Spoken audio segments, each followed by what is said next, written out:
Next property जिसकी हम बात करने वाले हैं ये है मेरी पैडिंग प्रॉपर्टी। अब पैडिंग प्रॉपर्टी को समझने के लिए मैं कार्डबोर्ड बॉक्स का एग्जांपल लेती हूँ।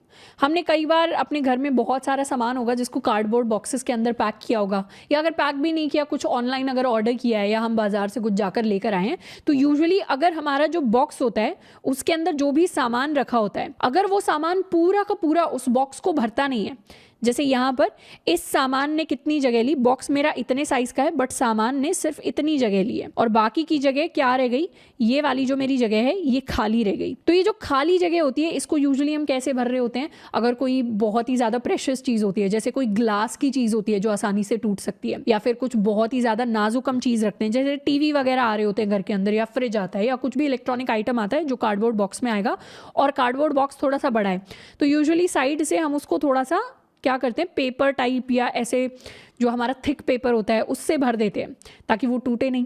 तो ये जो जगह है इसी जगह को एक्चुअली पैडिंग कहा जाता है। तो जब भी मेरा एक HTML एलिमेंट क्रिएट होता है, उस HTML एलिमेंट को भी मैं अपने बॉक्स की फॉर्म में विजुअलाइज कर सकती हूँ, और अगर उस HTML एलिमेंट का जो कंटेंट है, या तो ये कंटेंट फैल सकता है, मतलब मेरा जो ब्लू वाला एरिया है ये हो सकता है कंटेंट इतना सारा एरिया ऑक्यूपाई कर ले और ये सारे के सारे एरिया के अंदर कंटेंट आ जाए, बट अगर ऐसा नहीं होता तो साइड में कुछ जगह रह जाती है, एंड ये जो जगह रहती है इसी को हम पैडिंग कहते हैं।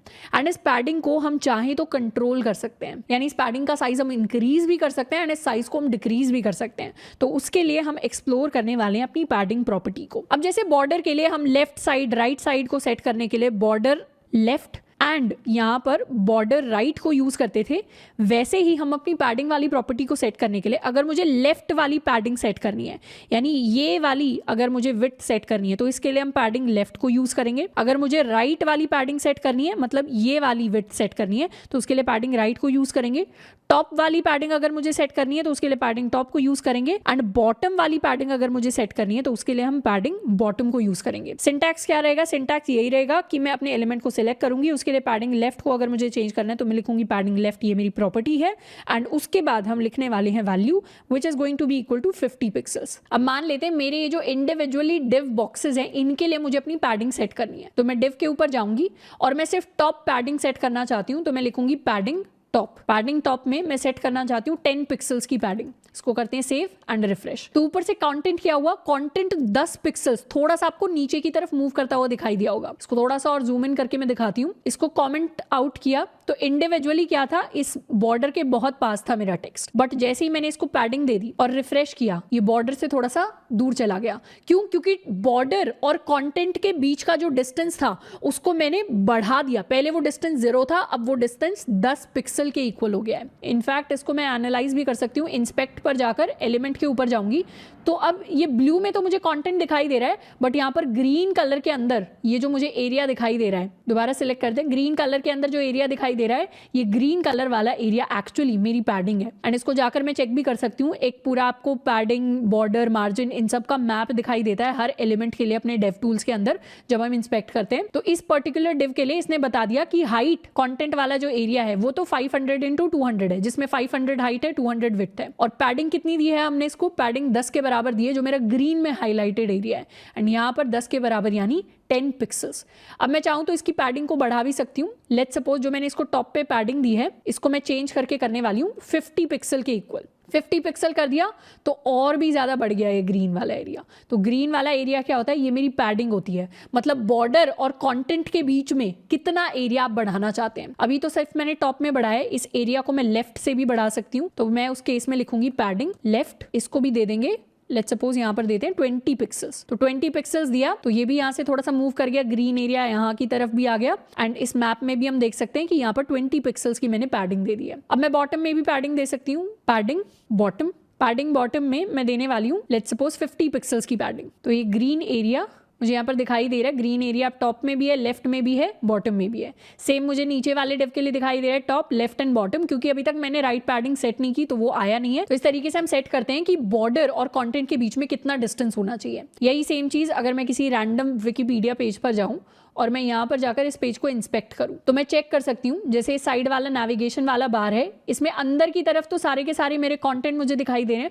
पर बाहर की तरफ ये ग्रीन कलर में ये एक पैडिंग है जो इस नेविगेशन के अंदर सेट हुई है। इसके अलावा अगर किसी और को भी मैं एक्सप्लोर करूं तो यहाँ पर ये जो सिंगल लाइन है इसके अंदर ब्लू एंड ऑरेंज भी दिखाई दे रहा है मुझे, साथ के साथ ये ग्रीन वाला एरिया भी है, और इसका भी मैं मैप देख सकती हूँ कि मेरा जो ग्रीन वाला एरिया है वो किस साइज का है। Same thing for the navigation panel, यहाँ पर जाऊंगी तो इसका भी मुझे मैप दिखाई देगा।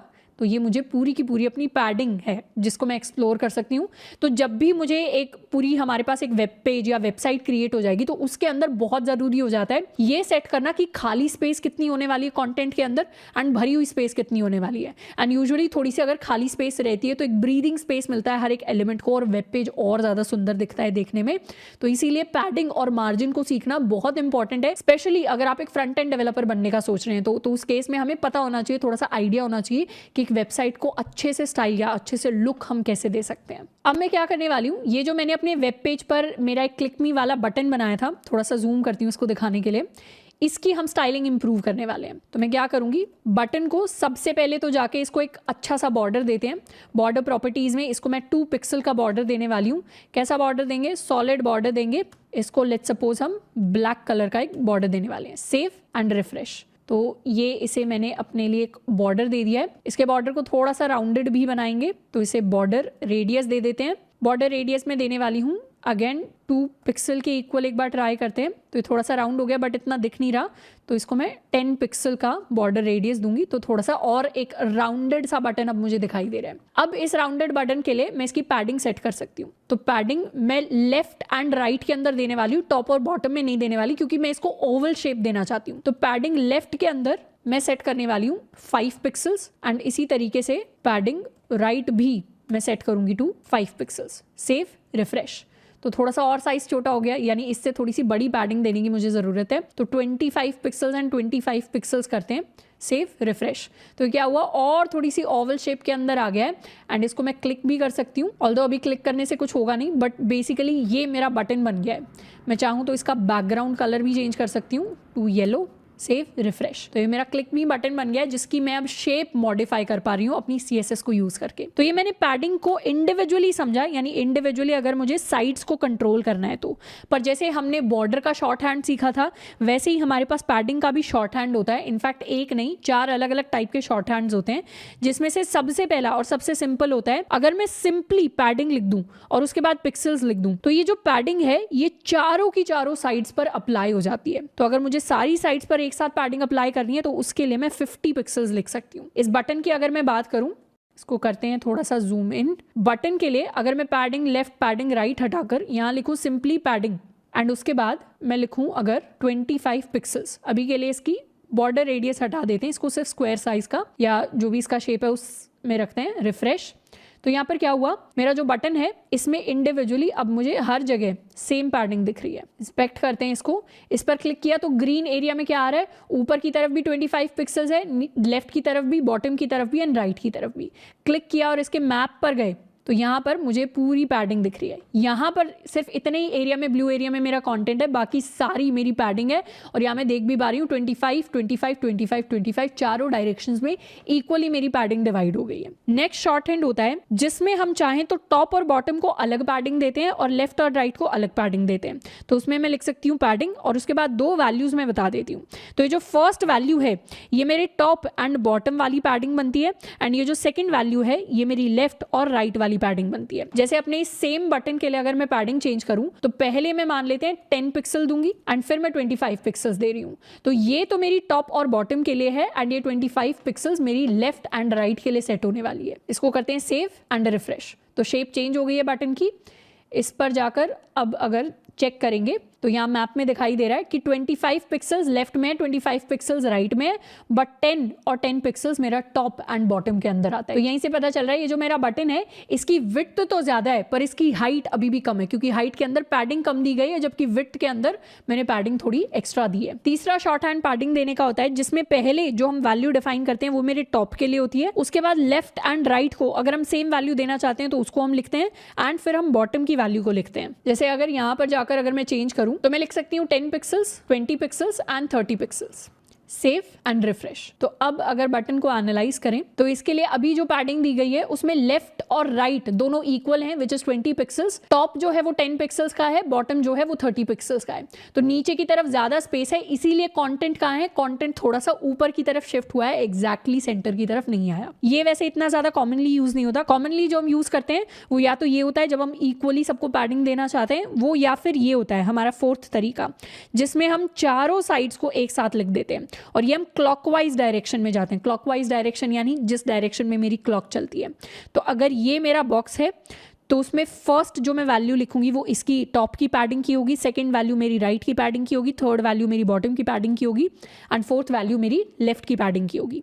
तो ये 1 पिक्सल मैं टॉप को दे रही हूँ, 2 पिक्सल राइट को दे रही हूँ, 3 पिक्सल बॉटम को दे रही हूँ, 4 पिक्सल लेफ्ट को दे रही हूँ। सिमिलरली अपने बटन के लिए सेट करते हैं वैल्यूज कि मैंने सेट किया 10 पिक्सल्स, 20, 30 एंड यहाँ पर मैंने सेट किया 40 पिक्सल्स। इसको करते हैं सेव एंड रिफ्रेश। तो यहाँ पर अगर मैं एनालाइज करूँ, बटन पर क्लिक करते हैं एंड इसके मैप पर जाएंगे यहाँ स्टाइल्स के अंदर जाकर, तो ये मेरी पैडिंग मैंने दी है। टॉप पे 10 गया है, राइट में 20 गया है, बॉटम पे 30 गया है एंड लेफ्ट के अंदर मेरे पास 40 पिक्सल्स आया है। तो थोड़ा सा लेफ्ट की तरफ, टॉप की तरफ कॉर्नर में मेरा ये जो कंटेंट है ये शिफ्ट हो रहा है क्योंकि पैडिंग लेफ्ट में सबसे ज्यादा है, उससे थोड़ी सी कम बॉटम के अंदर है, फिर थोड़ी सी कम मैंने राइट के अंदर दी है एंड सबसे कम मैंने टॉप की तरफ दी है। तो सबसे ज्यादा एलिमेंट टॉप की तरफ शिफ्ट होता हुआ मुझे दिखाई देगा। अब एक और चीज होती है, अगर हम मान लेते हैं कि बॉर्डर से हम पैडिंग रखना ही नहीं चाहते तो मैं क्या कर सकती हूँ, अपनी पैडिंग को 0 भी सेट कर सकती हूँ। जैसे टॉप से अगर मुझे पैडिंग 0 रखनी है एंड उसके साथ साथ बॉटम से भी 0 रखनी है और लेफ्ट से मैं लेट्स सपोज 30 रखना चाहती हूँ, 30 पिक्सल्स, राइट से भी 30 पिक्सल्स रखना चाहती हूँ, तो इस तरीके की वैल्यूज भी हम सेट कर सकते हैं। इसको करेंगे रिफ्रेश। तो जब मैंने पैडिंग को 0 कर दिया मतलब अब सिर्फ लेफ्ट और राइट में मेरे पास पैडिंग अवेलेबल है। यहाँ पर जाकर मैं चेक कर सकती हूँ, लेफ्ट की पैडिंग है 30, राइट की पैडिंग है 30 एंड टॉप और बॉटम में कोई पैडिंग नहीं है which is equal to 0 pixels. Next property जिसको हम एक्सप्लोर करना चाहते हैं ये है मेरी मार्जिन प्रॉपर्टी। यानी अगर किन्हीं भी दो बॉक्सेस के अगर बीच की स्पेस को मुझे कंट्रोल करना है तो स्पेस को कंट्रोल करने के लिए हम मार्जिन को यूज करते हैं। तो margin is use to set the spacing on the outside of the border. यानी अब हम बॉर्डर के बाहर की स्पेस को कंट्रोल करने की बात कर रहे हैं। मेरा बॉर्डर तो हो गया, बॉर्डर के अंदर कंटेंट भी आ गया, बॉर्डर और कंटेंट के बीच की स्पेस के लिए हम पैडिंग को यूज करते हैं और बॉर्डर से बॉर्डर तक की स्पेस के लिए हम मार्जिन को यूज करते हैं। तो मार्जिन के अंदर भी अगर ये मेरा बॉक्स है और अगर मुझे इसकी राइट साइड की मार्जिन को कंट्रोल करना है तो उसके लिए मैं मार्जिन राइट को यूज कर सकती हूँ, लेफ्ट के लिए मार्जिन लेफ्ट, टॉप के लिए मार्जिन टॉप एंड बॉटम के लिए मार्जिन बॉटम। तो इस तरीके से किसी डिव की अगर मुझे लेफ्ट मार्जिन को कंट्रोल करना है तो मैं लिखूंगी मार्जिन लेफ्ट एंड उसको मैं सेट कर सकती हूँ टू सम वैल्यू। यहाँ पर मैंने उसको सेट किया है टू 50 पिक्सल। अब ये जो मेरे डिव्स मैंने क्रिएट किए हैं इन दोनों डिव्स को मैं कुछ मार्जिन देने वाली हूँ। मार्जिन देने से क्या होगा, ये मेरे डिव का एक बॉक्स है एंड ये मेरे डिव का सेकेंड बॉक्स है, तो दोनों के बीच में थोड़ी सी स्पेस क्रिएट हो जाएगी। मैं क्या करूंगी, डिव पर जाऊंगी, डिव पर मैं इनको मार्जिन देने वाली हूँ बॉटम से, तो मैं लिखूंगी मार्जिन बॉटम। मैं मार्जिन देने वाली हूँ 25 पिक्सल्स की। इसको करते हैं सेव रिफ्रेश। तो क्या हुआ, दोनों के बीच में थोड़ी सी स्पेस आ गई। ये कितनी स्पेस है, ये एग्जैक्टली 25 पिक्सल्स की स्पेस है। इसको करते हैं इंस्पेक्ट। जब मैं इस एलिमेंट पर जाऊंगी तो ये जो ऑरेंज एरिया है, ये जो ऑरेंज एरिया हाईलाइट होकर दिखाई दे रहा है, ब्लू हमें पता है मेरा कंटेंट होता है, ग्रीन हमें पता चल गया मेरी पैडिंग होती है। इंस्पेक्ट करने पर जो ऑरेंज एरिया ब्राउजर के अंदर यूजुअली दिखाई देता है, क्रोम के ऊपर एटलीस्ट, डिफरेंट ब्राउजर्स पे डिफरेंट कलर्स होते हैं, तो ऑरेंज के अंदर जो दिखाई दे रहा है ये मेरी मार्जिन है एंड मार्जिन अभी तक सिर्फ राइट में थी, अब क्या हो रही है, अब मार्जिन नीचे की तरफ भी जा रही है। तो इस पर अगर मैं क्लिक करूं और अपने मैप पर जाऊं तो यहाँ ऑरेंज के अंदर मुझे क्या दिखाई दे रहा है, 25 पिक्सल्स की बॉटम के ऊपर मार्जिन दिखाई दे रही है। अगर मैं इस मार्जिन को हटा दूं, सेव रिफ्रेश, तो ओरिजिनली मेरे डिव्स कुछ ऐसे थे जिसमें सिर्फ राइट की तरफ मार्जिन थी, राइट की तरफ ऑरेंज एरिया था, बट क्योंकि मैंने इसको बॉटम में मार्जिन दे दी तो अब वो दिखाई दे रही है। मैं चाहूँ तो इसको लेफ्ट की तरफ से भी कुछ मार्जिन दे सकती हूँ, तो मैं लिखूंगी मार्जिन लेफ्ट एंड इसको हम लिख सकते हैं let's suppose 20 pixels. Save refresh. तो अब इंस्पेक्ट करेंगे तो ये जो मेरा ऑरेंज एरिया है ये बढ़ गया है। इस डिव के लिए ऑरेंज एरिया में लेफ्ट की तरफ भी जो मेरी 20 पिक्सल्स की मार्जिन है वो मुझे एक्स्ट्रा दिखाई दे रही है। एंड आप नोटिस करेंगे ये जो सारी की सारी ऑरेंज कलर की मार्जिन है ये कहाँ पर है, ये मेरे बॉर्डर के बाहर के एरिया में है, जबकि पैडिंग बॉर्डर के अंदर होती है, मार्जिन बॉर्डर के बाहर होती है। बॉर्डर कहाँ है, बॉर्डर मेरा ये हाईलाइटेड एरिया है। अब मार्जिन भी ऐसी चीज है जो यूजुअली वेबसाइट्स के ऊपर आपको बहुत ज्यादा दिखेगी। जैसे अगर मैं एक रैंडम विकिपीडिया वेबसाइट पर जाऊँ, इसको अब रैंडम में मैं बार बार सेम वेबसाइट खोल रही हूँ ताकि थोड़ा सा सेम चीजों को हम देख रहे हो। इसको मैं जाकर इंस्पेक्ट कर सकती हूँ तो काफ़ी बार मुझे क्या दिखाई देगा, एक ऑरेंज एरिया दिखाई देगा, यहाँ पर भी ऑरेंजिश ऑरेंजिश ये जो एरिया मुझे दिखाई देता है डिफरेंट जगह, ये क्या है? ये एक्चुअली मेरी मार्जिन है जिसको हमने सेट किया है। यहाँ पर इसको इंस्पेक्ट भी कर सकते हैं, ये रही मेरी मार्जिन। अब जैसे बॉर्डर और पैडिंग के लिए शॉर्ट हैंड था, वैसे ही हमारे पास मार्जिन के लिए भी शॉर्ट हैंड होता है, बिल्कुल पैडिंग जैसा होता है शॉर्ट हैंड। इसमें अगर मुझे चारों साइड्स की मार्जिन कंट्रोल करनी है तो उसके लिए मैं सिंपली लिख सकती हूँ मार्जिन, एंड उसके लिए हम कोई वैल्यू सेट कर सकते हैं। जैसे यहाँ पर जाकर इस मार्जिन बॉटम को हटा देती हूँ और मैं क्या करूँगी, अपने डिव्स को मैं टोटल जो मार्जिन है वो देने वाली 20 पिक्सल्स के इक्वल। इसको करते हैं सेव, रिफ्रेश। अब मैं इसको जाकर इंस्पेक्ट कर सकती हूँ, तो यहाँ से मैं गई तो चारों डायरेक्शंस में 20 पिक्सल्स की मार्जिन मेरे पास सेट हो गई है। अब आप बोलेंगे कि दीदी राइट साइड में आपकी ये जो ऑरेंजिश एरिया है, ऊपर टॉप में तो उतना ही 20 दिखाई दे रहा है, लेफ्ट में भी 20 है, बॉटम में भी 20 है, बट राइट की तरफ थोड़ा सा एक्स्ट्रा ऑरेंज एरिया दिखाई दे रहा है। ऐसा क्यों? ऐसा इसलिए क्योंकि अभी हम डिव पर काम कर रहे हैं, और डिव क्या होता है? डिव एक ब्लॉक एलिमेंट होता है, और ब्लॉक एलिमेंट क्या करता है? पूरी की पूरी विड्थ को ऑक्यूपाई करता है। अब इसके कॉन्टेंट को तो हम छोटा कर सकते हैं, पर ब्लॉक एलिमेंट ने क्या कर लिया? पूरे के पूरे पेज को घेर लिया है, तो चाहकर भी हम इसकी राइट मार्जिन को उतना अभी कंट्रोल नहीं कर पा रहे हैं। तो इसीलिए राइट के अंदर जितना भी खाली एरिया बच गया है वो सारा का सारा हमारी राइट मार्जिन के अंदर इंक्लूड हो जाता है। सेकंड शॉर्ट हैंड की बात करें तो इसमें टॉप और बॉटम की एक साथ वैल्यू सेट कर सकते हैं, लेफ्ट और राइट की एक साथ। तो जैसे अगर अपने डिव के लिए मैं चाहूं तो इसको सेट कर सकती हूँ 20 pixels and 50 pixels, save, refresh. तो यहाँ पर इसको इंस्पेक्ट करेंगे सिंगल डिव को। इसकी मार्जिन क्या है? लेफ्ट और राइट की मार्जिन 50-50 दिख रही है, ऑल्दो राइट में थोड़ी सी ज्यादा दिख रही है, बट टॉप एंड बॉटम की मेरे पास आ गई है 20 एंड 20 पिक्सल्स। तीसरा तरीका होता है जब हम टॉप की अलग से करते हैं, लेफ्ट एंड राइट की अलग से एंड बॉटम की अलग से। ये मैं आपको होमवर्क प्रॉब्लम दे रही हूँ कि आप सेम डिव पर क्या करिए, 10 पिक्सल्स, 20 पिक्सल्स एंड 30 पिक्सल्स अभी के अभी पॉज करके लिख कर देख लेना है कि आपकी स्क्रीन पर दिखाई दे रहा है क्या नहीं। राइट साइड के लिए यूजुअली क्या होगा, ऑल्दो लेफ्ट और राइट का सेम होना चाहिए, पर क्योंकि डिव क्या है? ब्लॉक एलिमेंट है, राइट के अंदर आपको आप सेट तो 20 पिक्सल्स करेंगे बट आपको दिखाई ज्यादा एरिया देगा, तो उसमें टेंशन लेने की बात नहीं है, बहुत कॉमन है। एंड ये है मेरा वही तरीका चारों साइड्स के लिए एक साथ सेट करने का, जिसमें वही हम क्लॉकवाइज डायरेक्शन में चलेंगे, पहले टॉप, फिर राइट, फिर बॉटम, फिर लेफ्ट। तो इस तरीके से चारों साइड्स की मार्जिन सेट करने के लिए मैं यहां पर लिख सकती हूँ 20 पिक्सल्स, 30 पिक्सल्स, 40 पिक्सल्स एंड मेरा 50 पिक्सल्स, सेव, रिफ्रेश। तो इसको इंस्पेक्ट कर लेते हैं, इस पर हम जाएंगे। यहाँ पर मेरी मार्जिन है, टॉप की मार्जिन है 20, राइट की है 30, ऑल्दो बड़ी दिख रही है क्योंकि एक्स्ट्रा स्पेस बहुत है, बॉटम की है 40 पिक्सल्स एंड लेफ्ट साइड की मार्जिन है सबसे बड़ी which is equal to my 50 pixels. तो इस तरीके से किसी भी एलिमेंट की स्पेसिंग को कंट्रोल करने के लिए हम उसकी पैडिंग एंड मार्जिन को कंट्रोल कर सकते हैं, सेट कर सकते हैं। इसके अलावा एक और चीज, जो मेरा हेडिंग एलिमेंट होता है, H1 एलिमेंट, उसको ऑटोमेटिकली कुछ मार्जिन दी जाती है। जैसे इस पर अगर मैं जाऊंगी तो ऑटोमेटिकली ऊपर और नीचे क्या दिया गया है, इसे कुछ डिफॉल्ट मार्जिन है जो इसके लिए सेट की जाती है। और अगर मैं चाहती हूँ कि कोई ऐसा एलिमेंट है जिसके लिए डिफॉल्ट मार्जिन पहले से सेट कर रखी है पर अभी मुझे उस डिफॉल्ट मार्जिन को हटाना है, तो उसके लिए हम सिंपली क्या कर सकते हैं, मैं H1 पर जा सकती हूँ और H1 पर जाते ही मैं मार्जिन चारों साइड्स की सेट कर दूंगी टू 0। उससे क्या होगा, एक साथ जितनी की जितनी मार्जिन इसको दी गई थी वो सारी 0 हो जाएगी। अब मैं इस पर जाकर क्लिक करूंगी और एनालाइज करूंगी तो अब इसकी मार्जिन कंप्लीटली 0 हो गई है एंड कोई ऑरेंज पार्ट इसके लिए दिखाई नहीं देता। तो इस तरीके से आप मार्जिन सेट भी कर सकते हैं, तो डिफॉल्ट मार्जिन को हम अनसेट भी कर सकते हैं।